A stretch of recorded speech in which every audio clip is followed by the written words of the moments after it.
We should be live now. Are we live now?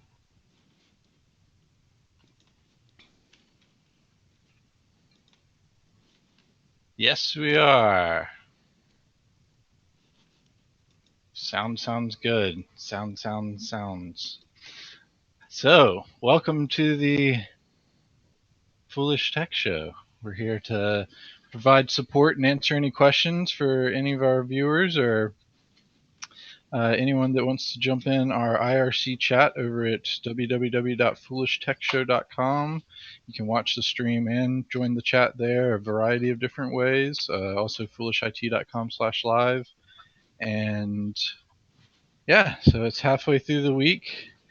We had a little bit of a late start today, and I think we all forgot how time works.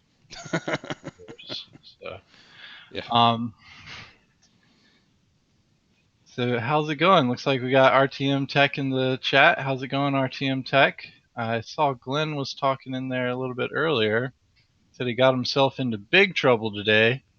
Wife was searching through the closets, under the bed, and other furniture. Out of curiosity, he asked, "What you lost?" "Nothing," was the reply. So he was like, "Okay, so what are you looking for?" And she's near tears at this stage, beckons him over, and screamed, "My marbles!" Just as I started to laugh, whack, right in the kisser with a sack of glass balls. Oh no. Oh, man. Well, I have lost my marbles once or twice, so I know the feeling. That's actually that was probably my favorite thing about the Hook movie. And that was a really good movie, but uh, Toodles losing his marbles. Proctor, you know what I'm talking about? I don't. Nick, you know what I'm talking about? Oh, no. Neither of y'all have seen Hook Uh-uh. with It's Robin been a long Williams? time. Yeah. Actually, Robin Williams, that one? Yeah. I saw that not long ago, actually, maybe a few years ago. Rufy. Oh. Yeah. It's Just like want to the smack that only. kid. Yeah, it's the only good freaking Peter Pan movie out there that's live action, at least. Mm. There was another one with Christopher Walken in it that was like the worst Walken performance ever. I didn't know he could be in a bad movie until I watched that. I didn't even watch the whole movie. It was just part of the movie, and I was like, "Oh, Christopher Walken's in it. This has got to be good. When is this gonna get good?" It was almost worse than a. No, Michael, we're not live. We're talking like this for no reason. Yeah, we have our broadcast voice on for fun. Don't start the stream because Proctor's already doing it. That's what I did. I figured that based upon what you said. So thank you. Anyway, so it looks like Glenn is having some issues with Windows otherwise, so he had to run. Good, nothing blew up, RTM Tech. That's always a good sign. So we also have a full 3628 in the chat. And Shook, if y'all want to chime in anytime, always yell out. Walken was best in Dogs of War. Have I seen that one?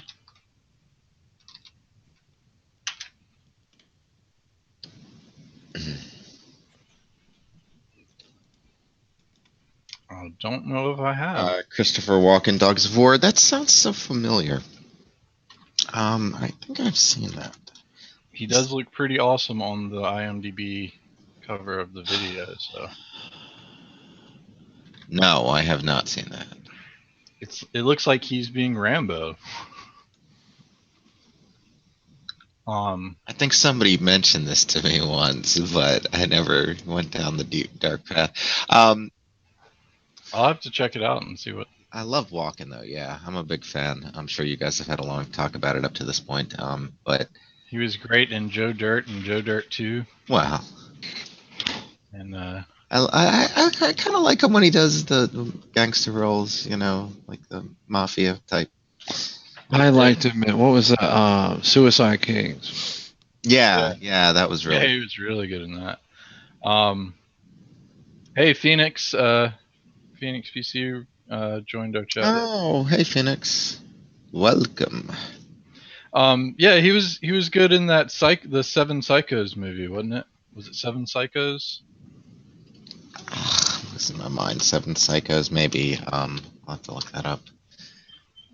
Seven Psychopaths. Psychopaths. Yeah.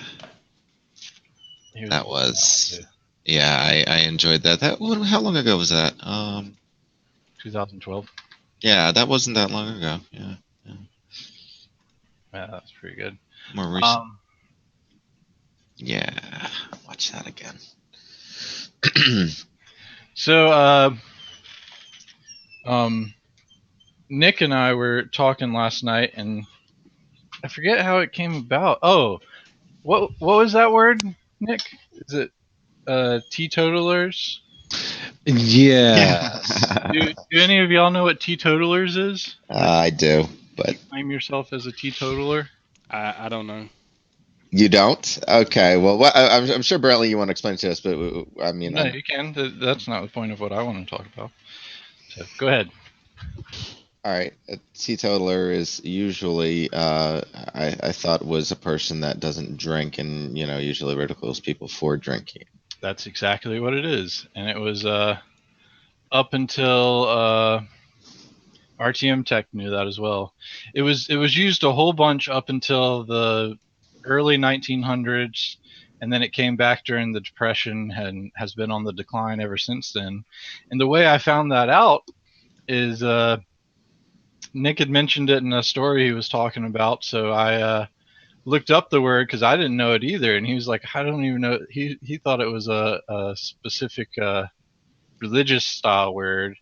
So I looked it up and was trying to find the origins of it. And you know how Google gives you like those note card answers for your searches? Mm-hmm. They gave me one of those, so I looked at it, and then it had like the origins. And what it linked me to was this thing for Google Books called Ngram Viewer. And essentially what it does is it takes the dialect of all the books that they've scanned and copied, I believe, through Google Books, and places that word usage, how common it was to be used throughout those periods of time.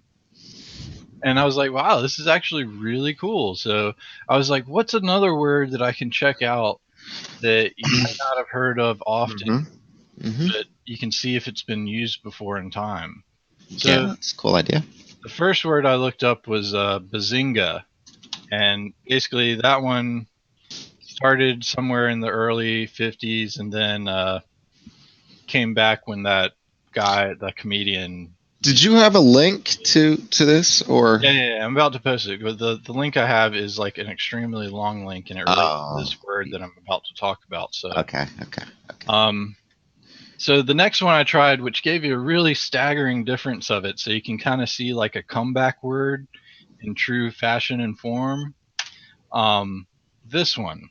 And this links you to the Ngram viewer. You can type in your own words and search for other words and see their origins and stuff. It says it goes all the way back to the 1800s. So I looked up Coolio because, all the with the rapper and all, and then the kids use it a lot for saying things or Coolio. And turns out it was actually heavily used during the 50s as well.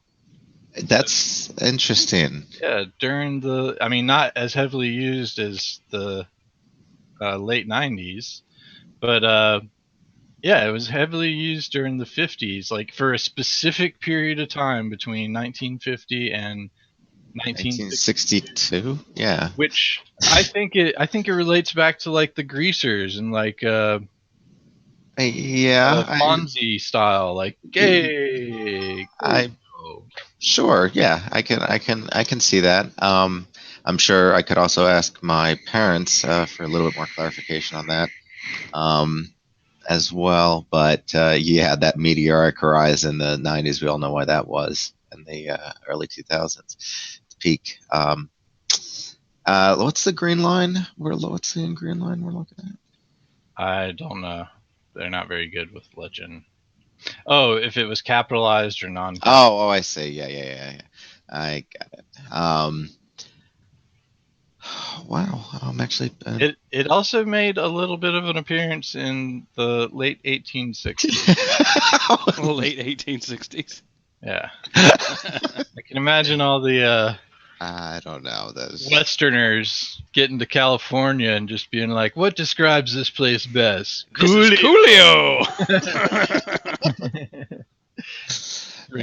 We need some. Well, the population was so small back then. I imagine that even one or two mentions of it puts it up pretty high. I don't know. Maybe I'm not sure what types of data sets they have from back then. Obviously, in modern times, they would have a lot, and it's reliable. But I question the reliability prior to, Seems like from that time period, you probably have to be looking in literature, not in so much spoken. A century or more ago, Mm-hmm. Yeah. But thank you very much. This is wow. I'm going to type in all sorts of words here, I think. You think? Yeah. It's definitely a weird rabbit hole you can go down. So, hey, look, Futures Tech Nels joined. Nels, have you heard from Eric at all? We'd love to hear an update on his Lenovo issue. If not, no worries. Power supply and stuff. And RTM Tech says Scud used to be low-lying clouds, then it became the name of a missile. So I bet that's a good one to look up, Scud. Yeah, and other repurposed things like that. Oh, wow. Yeah, it was crazy in the 1800s, massive usage of it until it started dying out towards all through the early 20th century. And then a very peak rise in it, of course, when the original Gulf War took place prior to 2000. In the 90s. Yeah, that's pretty impressive there. Yeah. So on to bigger and better news. All right. It's currently running under load between 78 and 80 degrees Celsius. So under load is that's reasonable. Yeah. But it's a little high. But yeah, okay. I think it's not going to hurt anything. And this is with the cover on it. Okay, that's a good. Different power supply, or did anything change? Yeah. Okay.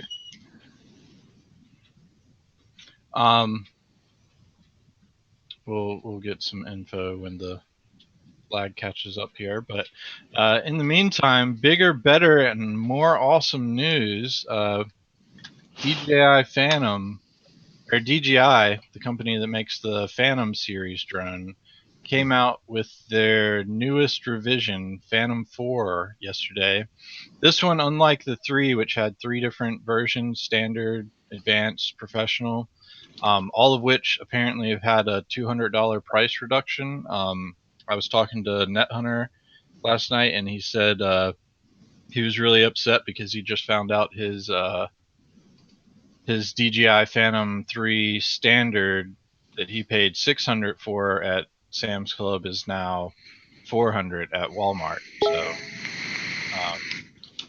he was kind of upset for that.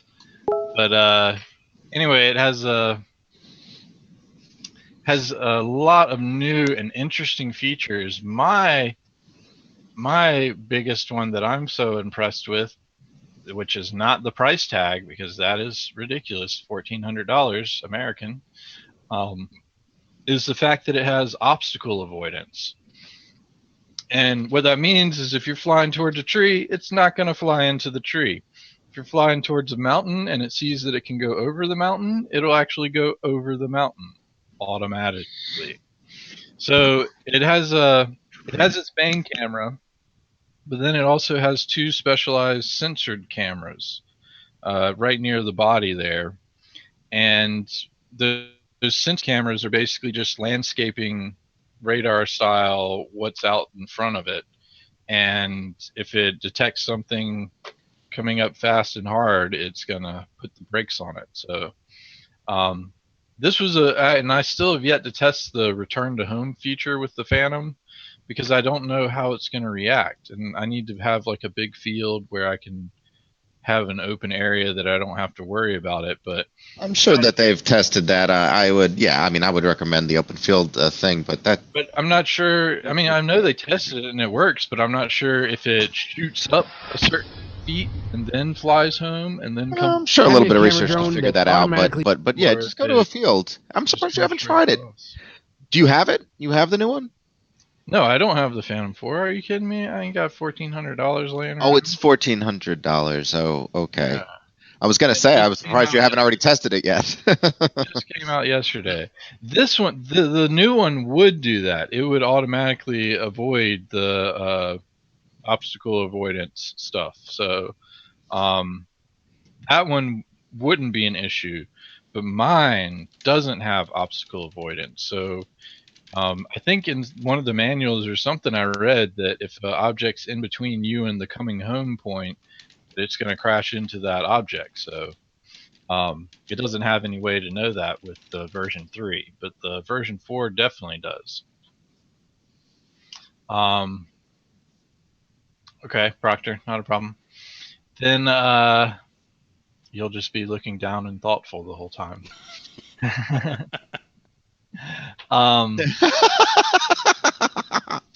Oh, that's cute. That's cute. I think my camera just died. Oh no. Oh, is that why it was glitching? I bet that's why it was glitching. That's a good possibility. Yep. Proctor was having some issues with his camera, glitching on the what looked like lower quarter, lower third type of the screen, but he could never narrow it down to software. He had a couple of weird things happen, and I guess it finally died today. Very humble looking Proctor there, yeah. But at least you know what the problem is, and webcams are cheap, so yay. I really liked Nick's, by the way, the quality of that after staring at mine for so long. Mine's ancient at this point. Yeah, Logitech 930C or E or whatever it is. That's what I have. Really? Yeah. Oh, so you had the new one and it failed? What? That's poopy. Oh, that is bunk. You have the 930E. Okay, maybe it was Sparko Cam and not the camera. Oh, yeah. I don't trust that Sparko Cam software to not crash at all. Guess we can see a green screen behind me today. Yeah. No, Proctor did not follow the I overclock everything. So, yeah, Brantley got mad at me because I was trying to overclock the toothbrush the other day during office hours. It's my mistake. Yeah, tell me what other office you would be like, hey guys, I'm just going to take a few minutes here to an hour to overclock my toothbrush. Y'all don't mind, right? Not like we got other stuff going on that's important, right? Well, oral hygiene is very important, I think. Yeah, for off hours. Mm-hmm. Mm-hmm. And stuff you should take care of before you come into work. Oh, but I just got it in the mail. It's a new toy. Your toothbrush should not be a toy. Couple more things on that Phantom 4 though is it does have two other really interesting features. It has basically a tap fly mode. So one of the ways you can use that is you can tap on a location and the drone will fly to that location automatically. The other is you can select an object for it to follow. So if you wanted it to follow a specific person or possibly your dog around, you can tap it and program it to follow that, and then it's going to keep track of that object throughout the motion there. So did you already announce the hack, the bug bounty thing? What? No. You didn't? This is interesting. Oh yeah, I did hear about that. Somebody else was asking, "Where's the sign-up form?" And I replied to them that it is on their network. You have to find it, submit it in another location on their network, and then you won't get charged with felonies. Yeah, it's somehow I have questions about the government requesting and forcing people to do illegal activity, not really forcing them, asking them to carry out illegal activities for them. Especially when there was this big thing about that article that we've been talking about a lot of the week, actually, of what happens when you ask expert hackers to hack you. You get hacked. Yeah, no, absolutely. I actually shared that video with my parents to remind them of the things that they need to be concerned about, and just the very fact of trusting a third party with any information. That third party doesn't have your best interest as they don't hold it as highly as they hold their best interests, of course. So, yeah, that disconnect there is going to create that problem. But at any rate. Well, speaking of privacy and the government and such, I had been holding off on registering my drones because I was concerned that they were going to make the database fully publicly searchable. But I went through their FAQ recently, and I found out that either they've changed their stance on that, because I know that was a large concern in the beginning, but Yeah. it appears they've changed their stance on it, and it's only going to be available to the FAA, the third-party contractor, which is required by federal law to keep its confidentiality, and then certain law enforcement officers. So, under certain circumstances, law enforcement officers. So. Do you feel more confident about that then, about registering? Yeah. So I went ahead and registered my drones. Oh, wow. Oh, congrats. Awesome. But you can't fly it. After February 19th, if you don't have a registration and you get caught outside flying it, you can face fines up to like $100,000. That's why I recommend everyone arm their drones to avoid any problems.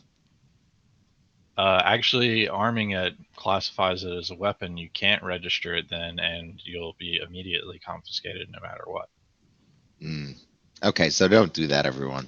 Yeah, do not arm your drone. But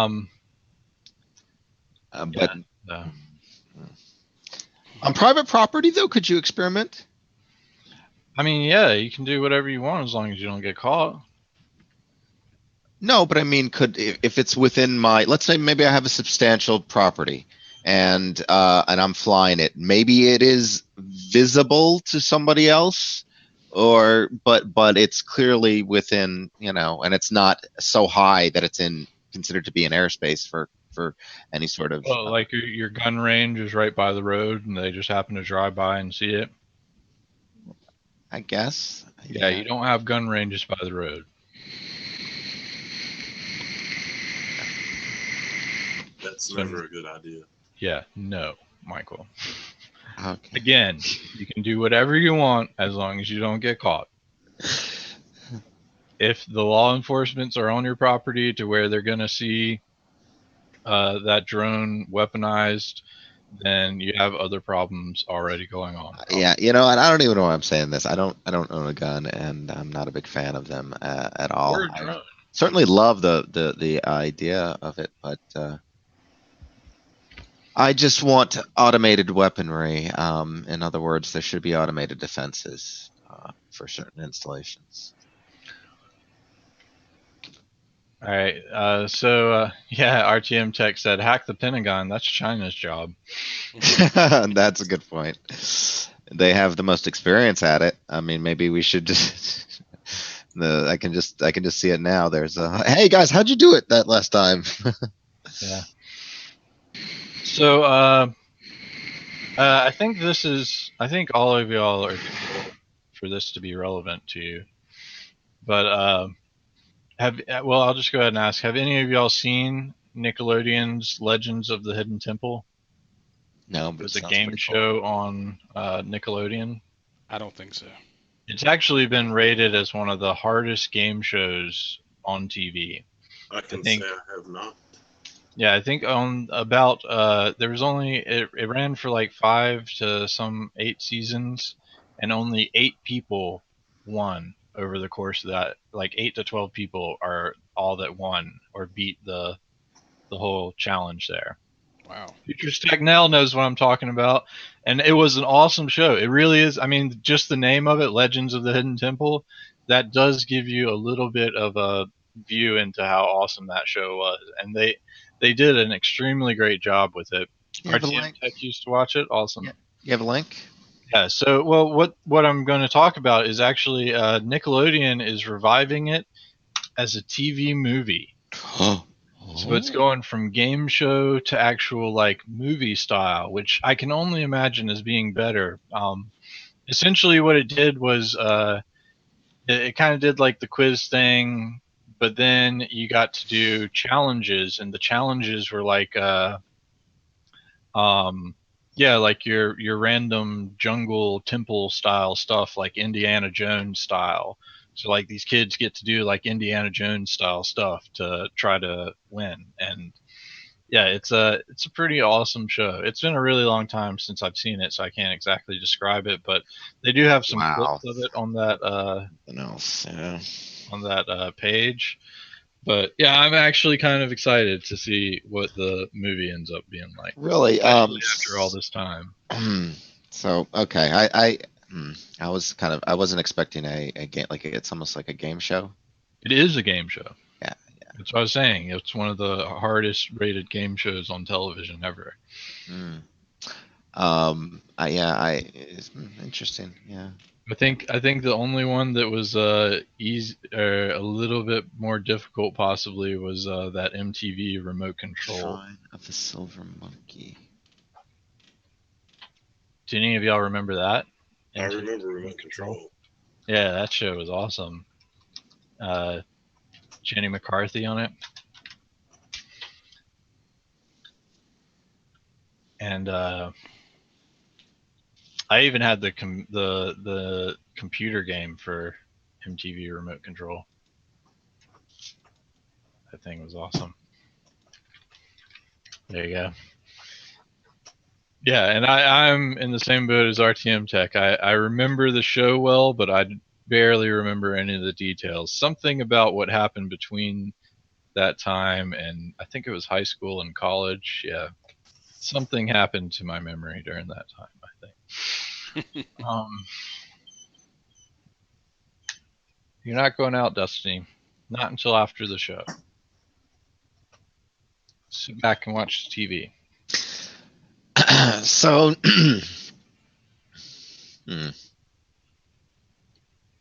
So what?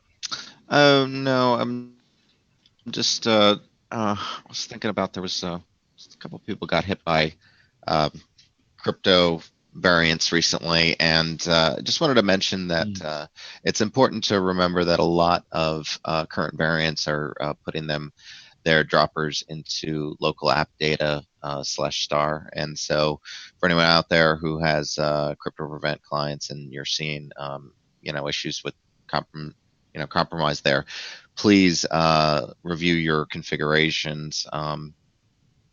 It's definitely required not to remain that if you currently have the default level of protection, we recommend that if possible you increase it further, particularly for managed environments. I still get a lot of things like a lot of questions about that, and I would rather obviously people be protected out the gate. It's typically safe after a little consultation and work with them. It's usually we find that it's safe to enable most of these things, and as long as it's explained what the consequences of those things are, I don't think there's any problems. So I just wanted to remind everyone using Crypto Prevent out there to make sure you have the appropriate level of protection for the type of environment you are deploying to. A managed environment should have a much higher level of protection than the default, which was intended for, a more home user residential installation. Anyway, sorry to interrupt. No, that was fine. I do have a couple links from RTM Tech from yesterday. He posted this one for Glenn about drones. Said it was a good use of drones. Nobody wants to get chewed up at Bondi Beach. And then he had another one that was kind of interesting. These people have built a custom pie. And he had also said they're going to need some serious quantities if they're going to Raspberry offer Pi it up. But customization service. yeah, so you can have a custom style. I have heard of this, but I mean, yeah. So they're literally going to do small runs for certain clients. I guess I don't know. And there's options. Oh yeah, they can even. That's interesting. Okay, well, I don't know if that's worth it though. There's one thing. There's nice things about standardization, and I've never seen an issue that's prevented an existing Pi or Pi Zero to be integrated into a current product with. No, I don't think anything's holding anybody back from doing that. I'm not really sure of what the need for the customization would be, unless you needed to make it smaller, maybe. Remove some ports or whatever. I don't need these things. But again, the time and the cost of something like that just doesn't seem like it would be worth it. I mean, and the size. I think, and what he was saying, he's thinking large runs. So, like, probably people that want to develop a specific set or for something specific, they can have a custom built set of a large quantity without having to go through all of the sourcing parts in a manufacturer. And Yeah, I guess for certain specific, why not? Even if they only make one sale of that, it's probably going to be enough, Yeah. So, Microsoft wants to push Pi apparently. Yeah, well, obviously. Yeah, they're touting it with the Windows Internet of Things. Yeah. Version 10. There's a whole lot. If you search right now, there's a whole lot of YouTube videos and all sorts of things about getting that installed. And most people find that that's not the problem so much as finding something useful to do with it is the bigger issue right now, I think. But I was surprised Microsoft is behind this, and I think that kind of is a good sign of their open source initiatives moving forward. Speaking of Microsoft, here's Steve Ballmer doing a slam dunk. Recently? Yeah, apparently he owns the Clippers. Oh, yes, he does. He does. So that's awful. That's awful looking. Him doing a slam dunk. So. Actually, it always looked like it was insane anyway. He's too rich for his own good. So here's another drone story. Apparently there's a fight against drones in use of hunting, and it all came about because of this YouTube viral video called The Moose, which is on that page, where these, I think it's Norwegians, were flying around and they ended up spotting a moose in the tree line, and they flew over to it, and the moose came right up to it and was like, "Oh, what's that thing?" and was like trying to nudge it and stuff. So basically it went viral because people were like, "Oh, that's so cute," and "Oh, that's sweet," and apparently this group took really a big thing to it. Back County Hunters and Anglers conservation group was like, okay, well, we definitely need to get regulations in place where you can't use drones while hunting. So it basically takes away the game part of it, or fair game, or whatever they call it. Being able to scout out your drones and things like that. Yeah, RTM Tech, that actually would be a good use of drones. See if they can use it to avoid high-speed chases. Although then they would have like a regulation layer of airspace which would probably mean our 400-foot ceiling would come down to 300 foot, and they would be only ones allowed to fly 300 foot to 400 foot. And Amazon is wanting some space in between 400 foot and 500 foot, which is the helicopter space above that. Amazon wants some space to use as delivery style stuff. So lots of interesting things are going to come in with that stuff. Oh, right now in New Jersey, police can't pursue. Interesting. So I'll keep that in mind next time I roll through New Jersey at 130. Fly on through there. Yeah. Don't worry, officer. Just pass and die.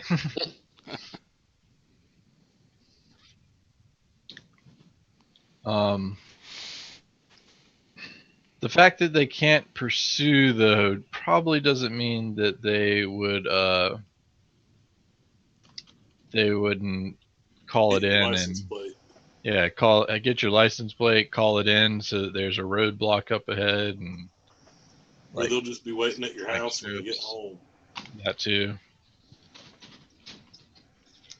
So yeah, there's some interesting things that come of that, but I think the drone option would be interesting. Like if you're trying to serve a warrant and all of a sudden they run out the back door, instead of you having to go jump over buildings and stuff, you just launch your drone up in the air and monitor them as they go. It's like a quick helicopter. And as long as they can't outrun the drone for 20 minutes, 30 minutes.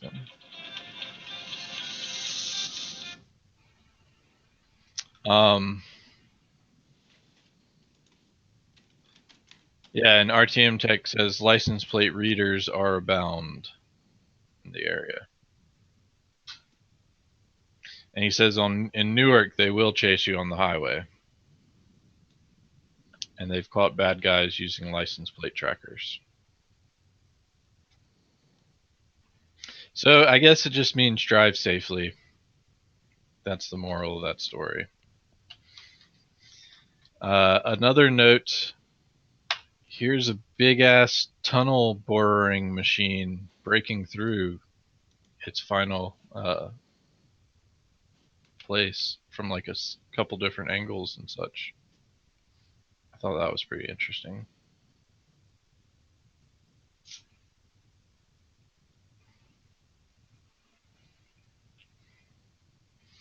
Oh, this was a really interesting feature. So Waze was developed in Israel, apparently. Didn't know that. But it apparently has a feature to avoid dangerous areas. And apparently, like, even the Israeli troops rely on Waze crowdsourcing to tell them where they shouldn't be traveling through. And it apparently didn't hold up in this situation because they ended up falling into a firefight area. But I thought that was really interesting. I never knew that Waze had an option for a this area is dangerous, or this is a danger zone even. Maybe it's the US version doesn't, but I thought that was a fairly interesting feature and good way to use crowdsourcing. Like that's kind of what the point of crowdsourcing would be, I think, with a map app. Here they got in trouble. Well, they didn't get in trouble, but they got requested to remove the police trap stuff. As a compromise, they didn't remove all of the police marking stuff, but they did remove some of them. So you can still mark that there's a police officer there, like as a road hazard, but you can't be like, oh, there's a police officer rolling by here, which was a feature previously. That actually saved my butt going to Nick's house once. We were coming down I-40 and we ended up we just happened to open up the Waze app, and when we opened it up, we saw like 15 officer reports about a mile up ahead. So of course we slowed down, and when we got up there, there's 2 cops standing on the overpass, radaring each lane, and then there was about 6 cops on the exit ramp, just waiting and ready to shoot off after somebody if they got radared too high. And then there was like 3 or 4 people already pulled over. So I think that's kind of messed up setup style. Like, you shouldn't just set up to over the top of a hill just so you can catch people speeding, just so you can fill a quota. That kind of stuff upsets me. Like, they're there to help us, not to bust us.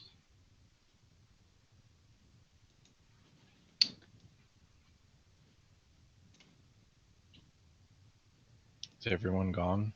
Everyone fall asleep? I'm here. Am I wrong? Left. Uh-huh. Just making sure y'all are still alive. I thought maybe my internet missed out. Well, the last story I got here is a fairly interesting one, kind of scary one. Is that Sorry about that. I had a phone call. this girl has been had a cyber stalker since she was 12. That's not good. And nobody's helped her? Well, it made it very difficult to help, like the way he's done it and gone about it, and it's hard to track and get it done. After 14 years? Yeah. So, I mean, stick a higher, stick a detective on this. It's no longer acceptable. I think John Oliver said this. It's no longer acceptable this day and age. oh, for somebody Michael, to say they when heard the whole conversation. Oh, wait, you couldn't have done that. Oh, did you already talk about it? No. Zombie Worm said we heard the whole conversation, Michael. You You can't have did? done that because Proctor's broadcasting today. Unless Proctor was listening in on Michael's phone call at that time. No, I wasn't.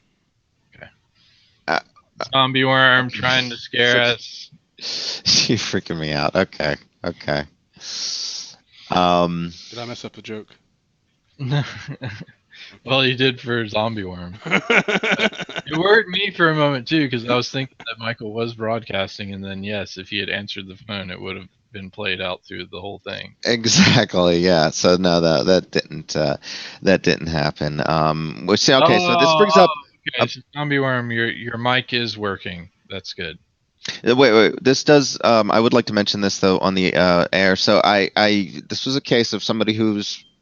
I don't know what has changed, but we have been building installers and communicating back and forth, and they've always received those. But somewhere out of the blue, they stopped receiving emails from our domain, and it's very important to whitelist our domain when you're communicating with us.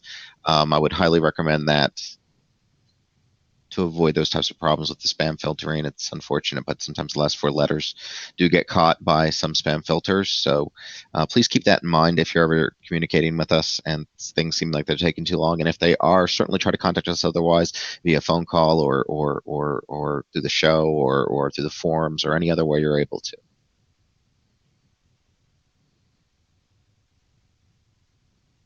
Yep. RTM Tech says, remember in Hollywood, they say you're nobody till somebody stalks you. But this is a little bit different of a case.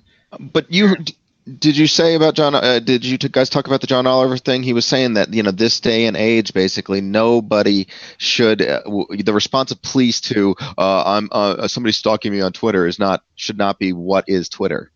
You know what I mean? It's not acceptable for ignorance to remain in cybercrime.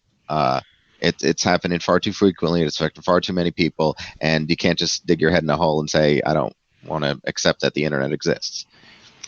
Well, and it seems that's what her biggest issue, and why she was getting stalked by this person for so long, is because of the lack of reliable law enforcement structure for this type of thing. Yeah, I'm sorry, I won't interrupt anymore. My apologies. You keep going. Apparently. And basically, it started out that it was a guy she met at camp, like when they were 12 or 14 or something. Yeah, when they were 12. They had a thing at camp. She tried to let it slide after they separated after camp, but he kept calling her, and then at some point he started like impersonating her, and phones, text, email, Facebook, social media, all kinds of things. So it escalated heavily from there, and she had a real tough time getting help and support from it. So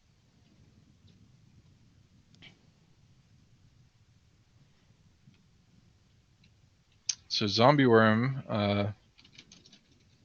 I can agree with what Zombie said.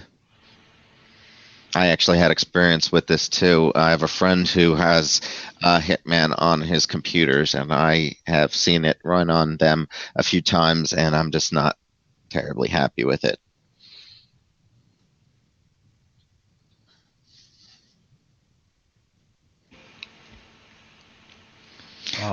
I don't know what's changed though. They did have a. you got lots of false positives off of it. Yeah, and I mean that's not uncommon for crowdsourced type things, like the way that they're using. But I just thought it was more that that in other words that situation should improve with time, and that doesn't seem to have. Secondly, it doesn't seem to have. I just haven't seen cases where others, it's not picking up what other things seem to be finding. So, and it used to. Its whole benefit of the crowdsourcing of it was for increased protection. So if you lack in the increased protection and you're getting just false positives. What are they, asleep at the wheel? But that's a limited usage. I just used it. I only see it in action when I'm over at his place and he's scanning, or I happen to open it and look at it myself. But again, just even that limited action rubbed me kind of bad with it, and I'm interested to hear, Zombie, why. I mean, he was saying that some of them it says is quarantine, but some variants even just went completely around that quarantining. It circumvented the quarantine. That's pretty quick. That's bad. Yeah. That's bad.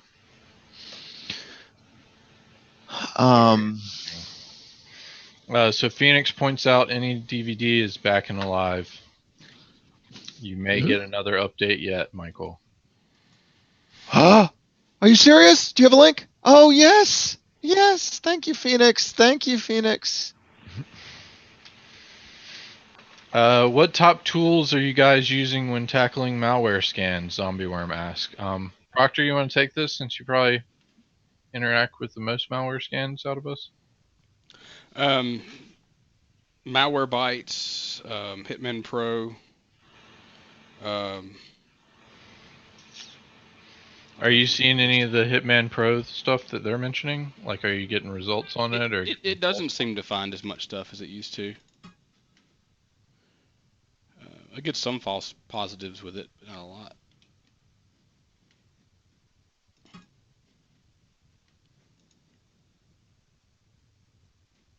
I'd have to get another call here. Okay. Oh, plus the AnyDVD cracks the new Blu-ray protection. Awesome. Ooh. So, honestly, I just use some of the default tools available in D7.2 if I'm just letting it scan and try to find as much crap as it can without me having to do anything. Same here. But otherwise, I'm usually pretty fond of just going through with defunk and removing what I can that way.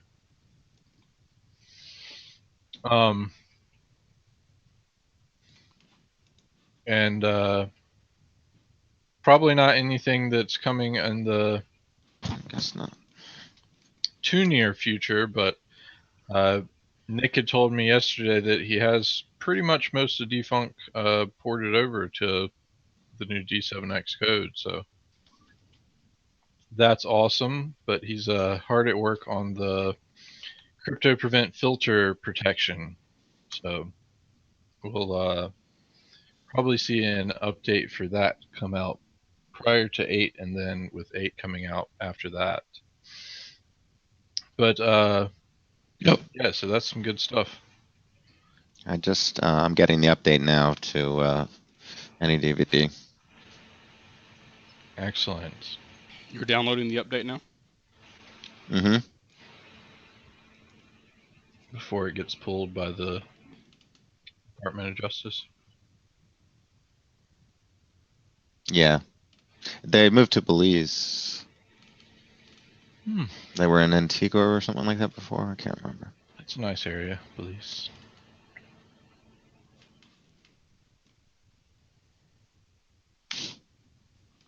Are they still selling licenses, or do they just have their download links up? I think. Let's see if I go to the main page. The main page shows a 404. It's not Slicesoft. It's redfox.bz. Zombie Worm, that is one of the big things with Defunct. It does get much more effective the larger your whitelists are. So the more stuff you know that's good, the better off it is. I wouldn't say if you had a ton of techs. I'd have to say if you had a ton of more than adequate techs, at least. You can't just have a bunch of techs adding whitelist, because some of them will just be like, oh, 3,000 results found. Oh, whitelist them all. I looked through them. It's all good. Yeah, you can't buy new versions of it. You can only update existing versions. So. And Phoenix, I saw that link about the hacking team coming back with new malware that's actually been sitting on Macintosh OS X computers undetected for quite some time. And apparently hacking team is targeting Macs now. So hacking team is the hacking team that got hacked and their entire database dumped to the internet, like 12 gigs worth of stuff. They were caught selling malware to governments and other entities and various things like that. Well, I'm sorry, I wasn't paying attention. What were you saying? How could you not been paying? You're just looking at AnyDVD. Pay attention. Same thing with your toothbrush. AnyDVD is not work related. Okay. So the hacking team is back and it's attacking Macs. No, that's why I stopped listening. Macs are not important. Yeah, and yeah, so no more hiding behind I use a Mac and don't need antivirus, because I mean, that's been old for a while now. Again, this is just going to be like 15 years from now. People will be like, "Oh, I didn't know Macs needed antivirus," and I'm like, "Yeah, well, again, keep your head in the sand. Nothing will ever get into your brain." But Futures Tech, do y'all do Mac repairs and such? Oh, that's not good. Yep. That will make it, but hey, that's more opportunities.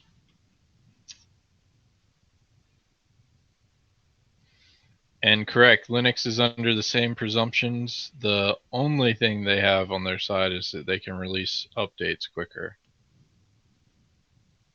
So they can fix patches and bugs and things quicker, but that means you have to rely on your variant to be able to push that patch and integrate it and stuff. So, Nels is the Mac technician there apparently. So, yeah. Hey, maybe you get to hire an assistant now. Talk to Sheree on that. So the first thing you do with Macs, right, is you just wipe them, put boot camp, or do boot camp and put Windows 10 on them, right? and then just sell them, right? No? No. Users like the Mac OS X? Yeah. Yep.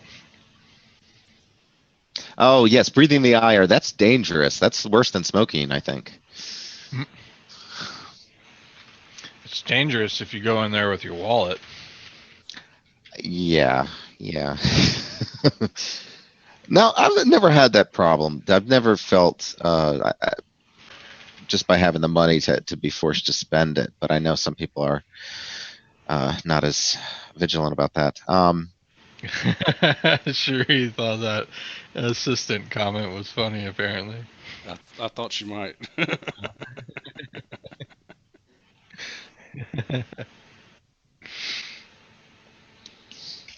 Yeah, that's good though. Linux is under the same presumption. Yeah, Linux. I would agree, Zombie. Linux is also very much in that I don't need antivirus, but in general, I haven't seen a whole lot of cases of that. I have seen more targets, towards Macs just because of the incredibly large installed user base of iPhones, of iOS, of Michael OS X. seriously is just not listening to anything I'm saying in the. Did you not hear anything I said about the Linux stuff? Oh, not so much. I said the only thing that Linux has at its back is the fact that it can push out updates quicker. And the only thing you have to rely on that point is that your variant actually integrates that update as quickly. No. Which normally, if they find a security hole and they talk about it, it spreads quickly. I see more security evolution on the Linux front, though. I would hope that they'll be able to keep up that pace and make it harder for that to be the case. Let's hope.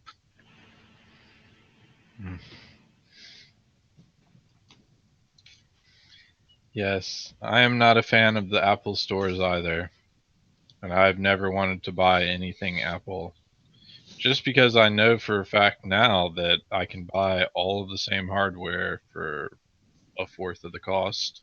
Oh, by the way, apple's my favorite fruit. By the way, Apple is my favorite fruit. Nothing against the actual fruit, just the company. That was random. Well, I want to make sure that I'm not disparaging apples because I do think that I'm What one of are the some apple a of day. your other favorite things, Michael? But no, apples are really good for health. They're great high fiber sources. Remember that for the secret questions for anyone hacking into Michael. What is your favorite fruit? Apples. Oh, Brantley, that's not good. What's your mother's maiden name again? I did go to Sicily and I found her name on the stone. It was written as Oh, so clear your as mother's day. Sicilian?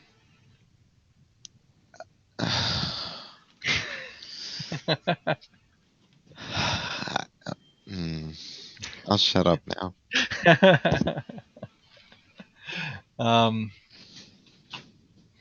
Oh, they have an ex-employee that works for Apple, or no, they now work for Apple. Oh, that's got to be bad. Yeah, you go into Apple and you do join the Borg collective and assimilate. But man, I would hate having to deal with the people that walk into the Apple store. Honestly.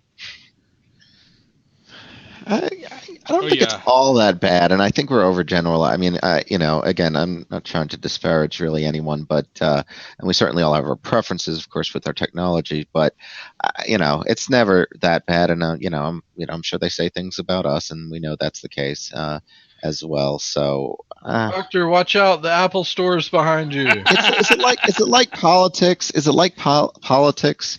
You're kind of forced to be in one camp or the other. Oh, so that's why they designed the New York store like that. the glass square.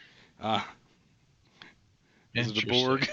Yeah, Borg influenced. That's like the least Apple-like entity on Star Trek or any science fiction. Really? They're like the least. Didn't Apple build a server that looks like a Borg cube? I sort of recall that, but No, everything Apple makes looks pretty. That's like the biggest thing about Apple. oh, I think a Borg cube looks pretty, but it's just me. It doesn't look aesthetically pleasing. It's a very logical form for a spaceship. Yeah, right. Well, if you don't have to worry Optimizes about space well. aerodynamics, why the hell do any of the spaceships look? Why do they have to be sleek? It's Like not- they don't need they don't need to be aerodynamic. there's nothing that they need. I mean, maybe the ones like the what was it? The Voyager class one could be, was designed, I think, for more atmospheric combat as well. So I mean, sometimes there is a legitimate, if you do have the capability to enter an atmosphere, yes, you need those things. But I would have thought that they would have made that largely irrelevant with the fields that they have, the warp field that they have. Well, the Death Star was aerodynamic. Because within the field shouldn't, the Death Star wasn't dynamic. It was a sphere. I mean, it was it was perfectly aerodynamic.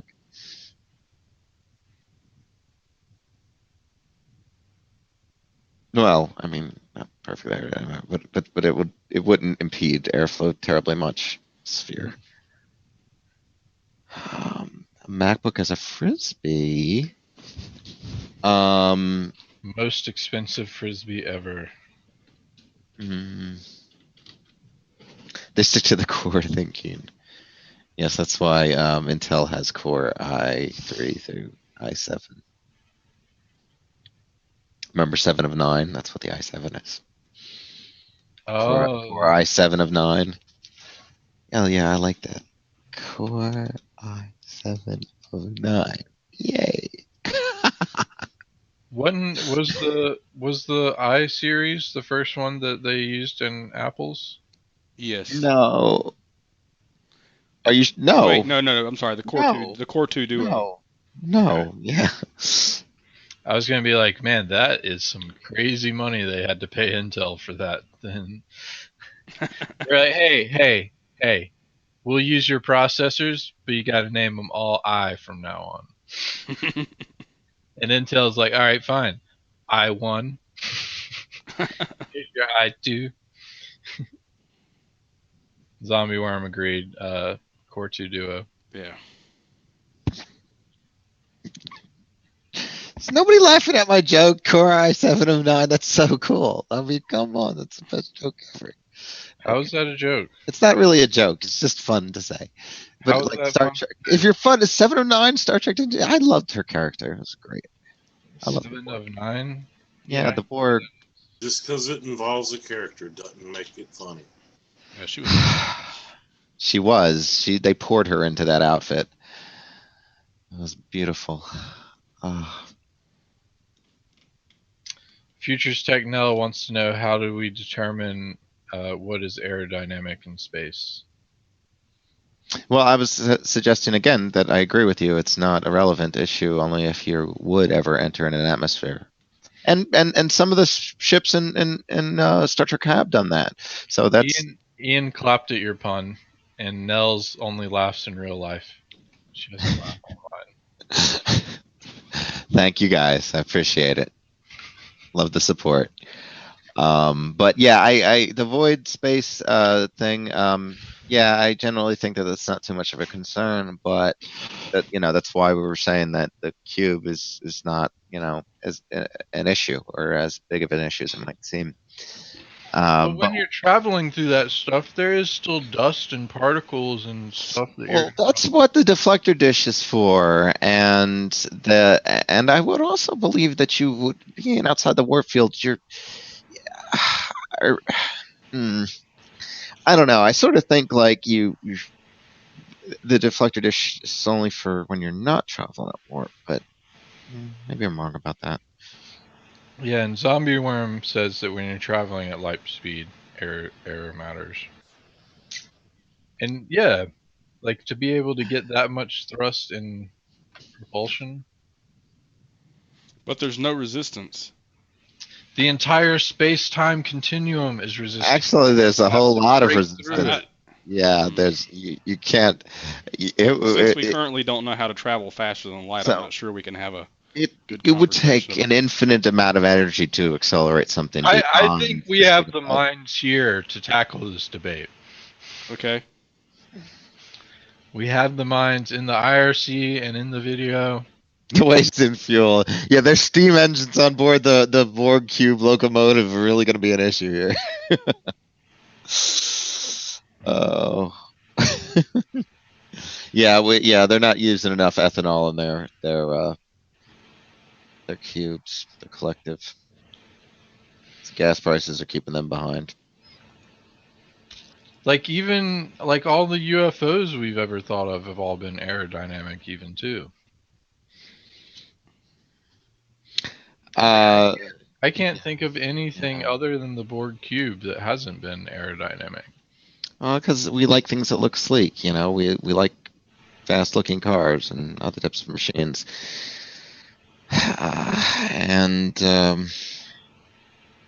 and typically looking about the ship will tell you something about the thing inside of it. Whereas in our culture, that's not the case. You might see an old man or an old woman behind a super fast, crazy car decked out, just because they're going through a late life crisis or something like that. So that's not the case. But in Star Trek universe, it's clear that the Klingon ships look more aggressive. The Klingon and Romulan ships typically more aggressive, and the Borg ships certainly look like they might be.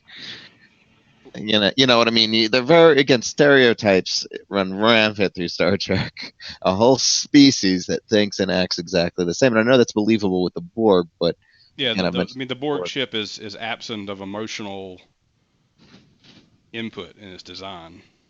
Yeah, but real quick.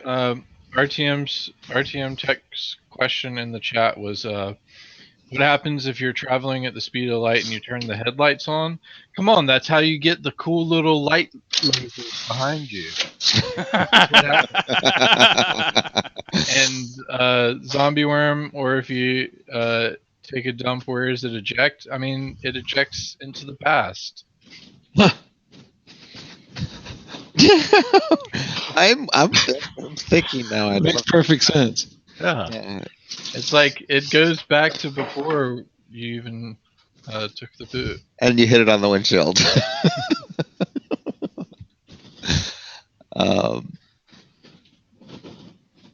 There we go. Shri apparently majors in astrophysics. Thank you for confirming that aerodynamics in space is irrelevant. Aerodynamics requires air. just a thought, but yeah. Possibly. Quantum shits. I think I had one of those this morning. Yeah, those are when the particles start to tunnel. It's pretty. How come that was never an opening sequence on Quantum Leap? Like he just jumps into somebody's body and they're like in the middle of constipation or something. Like, okay, what am I doing here? Yeah, a lot of just like we don't see when all the whole cast goes, number two when during the episodes. I mean, they don't tend to focus on those things. Potty humor is great, but people actually don't want to get too close to that. Quantum turtle head. I don't know what that is. We don't need an explanation. Thank you, Zombie Worm. Yes. Michael has Google. He'll find out eventually. But not during the show, because it's not relevant. Found a quantum turtleneck. What is that? Oh, it's someone doesn't know how to Google. Okay. Future Tech Ian posted to YouTube. Uh-oh. Yeah.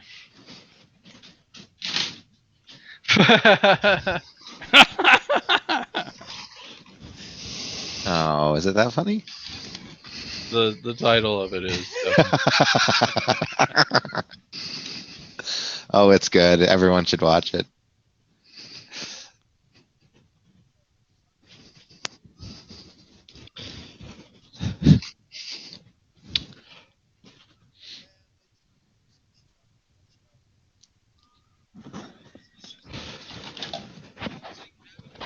All right. Proctor, remember that you can't video stream stuff. Oh, it was muted. Okay, I know. I just wanted to remind you. Oh, okay. All right. Well, now that our talks have spiraled down from aerodynamics to this. Yeah, we were at the real science and majors and all that stuff, and Shri kind of turned the papers up with us. But yeah, we need to keep it realistic here. I was thinking we could probably go ahead and wrap her on up here. We were past our hour even with the added delayed time. Again, we apologize. We still are working on how time works sometimes. Yeah, but that's, I guess, the gravity wave comment. But that's a good article. That's a good enterprise. Thanks for that link. We'll watch that in our off time. And please join us all again tomorrow at foolishtechshow.com or foolishit.com/live. I think we're on at 4 o'clock tomorrow, but if there's another, gravity wave or something like that moves through, we may a few minutes one way or the other. Don't forget our sale that's going on. 20% off on CryptoPrevent bulk and 40% off on the unlimited CryptoPrevent. Oh, I'm sorry, 20% off every type of CryptoPrevent sale, including single individual licenses, as well as all bulk packs, excluding the 40% or the unlimited, which is 40%. And that'll go on until we're done releasing CryptoPrevent version 8, which hopefully will be in the next 30 minutes. Brantley, is that correct? Yeah, as long as you tested everything. It's all tested. Everything works beautifully. I've told you this a million times. At any rate. So no joking, it might be out in 30 minutes? Well, I'm joking. Michael has not tested anything. He's just straight lying. Okay. That's not true. I tested everything. Order a pizza and see which got here quicker. Yeah, right. Well, at any rate, there's only a few bugs left that you have. So as soon as those are fixed, I think we're good. That you found so far that I haven't forced you to check and test. Okay.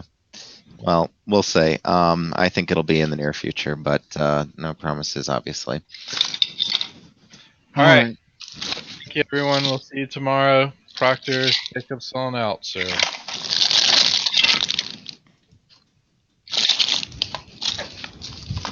Good video, though.